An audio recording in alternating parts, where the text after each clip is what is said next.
नमस्कार दर्शक बंधु मो सिंदूर अधिकार सीरियल आपण मैंने देखा पाइबे रागिणी गोटे स्त्री लोक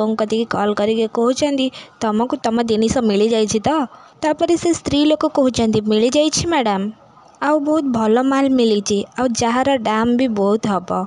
तापर रागिणी से स्त्री लोक कहते बास गोटे कथा मन रख तमें ताको जेते दाम रे बिकिब तुमर सेते लाभ हम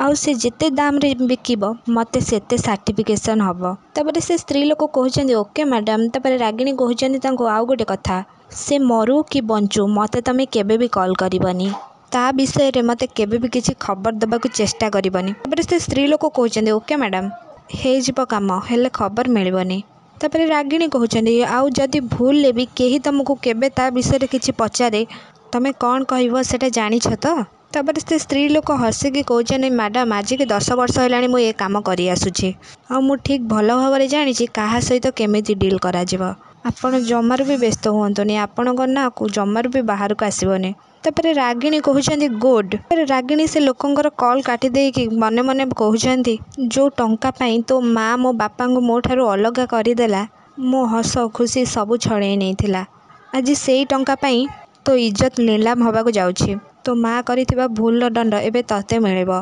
तापर से स्त्री लोक डाकुछंती रोजी सोनी आकु नहीं भलरे रेडी कर काली यार बाहागर झील विदा तो आमको भलरे करबाको हबो ना। हाँ दर्शक बंधु मो सिंदूर अधिकार सीरियल आपण मैंने एमती किसी देखा पाइबे।